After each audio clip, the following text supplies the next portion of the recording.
In the do while there is semicolon just after the while, because it is the ending of do while. So we will provide a semicolon after the while because the do while ends with the while.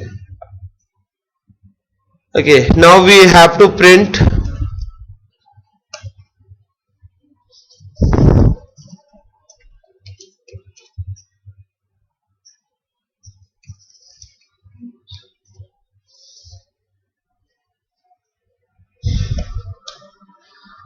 and it will ask the user.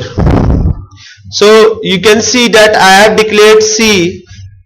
With the help of C I will run this loop. So C will is the loop counter, but I have not initialized the C before the do while loop. I am going to initialize the C within the loop.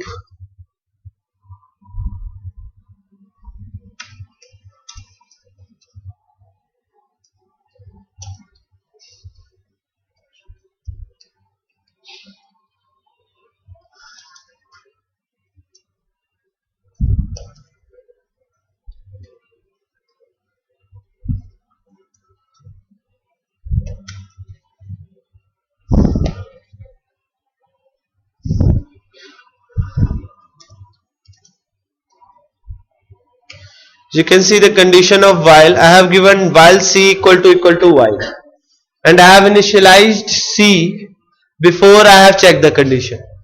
So what will happen? The do will execute the loop. It will print my name is Amit Kumar, and then it will print press Y to continue. If the user presses Y, it will be stored in C, and the while condition will check. If the C contains Y, it will execute it again. So for the next time it will again ask, it will again print my name is Amit Kumar and again ask a character to put in Y. If the put in C, if the character is Y, it will again repeat. So if we give some other character other than Y, it will not repeat. It will repeat only if the user presses Y.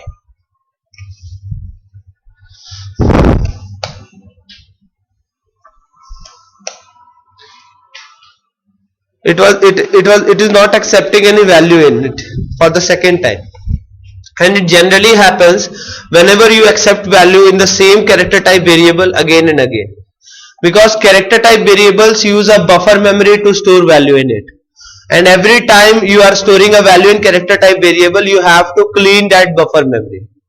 So how to clean the buffer memory used by character type variables?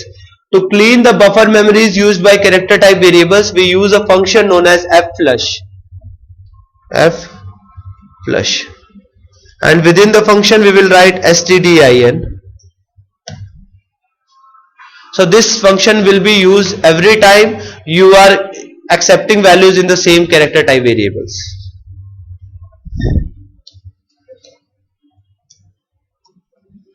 So it will print it again and again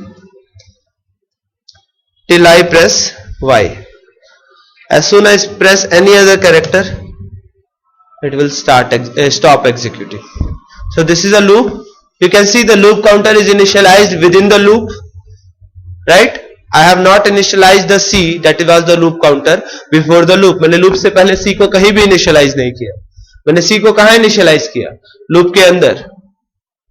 ठीक है? ऐसा हम सिर्फ do while के साथ कर सकते थे, while के साथ नहीं कर सकते थे. हाँ, हम यूजर से पूछकर while में भी प्रिंट करा सकते थे, बट उस केस में C में शुरू से एक वैल्यू होनी चाहिए, and that should be Y. हमको C में पहले से ही Y दे करके रखना पड़ता in case we want to use while loop. ये बात समझ में आई? अगर हम while लूप यूज करना चाहते तो while में तो कंडीशन पहले ही चेक होती, while C equal to Y, यानी C में कोई ना कोई वैल्यू होनी चाहिए थी ना. तो while के लिए लूप काउंटर का इनिशियलाइज होना बहुत जरूरी है, बट डू while के लिए आप लूप काउंटर को while के मतलब लूप के अंदर ही इनिशियलाइज कर सकते हैं. इस डू while का बहुत अच्छा इस्तेमाल है when you will create menu driven programs. जब आप मेन्यू ड्रिवन प्रोग्राम्स बनाएंगे, and with to create menu driven programs you will take help of switch. That is our next topic, switch. So that's it in do while.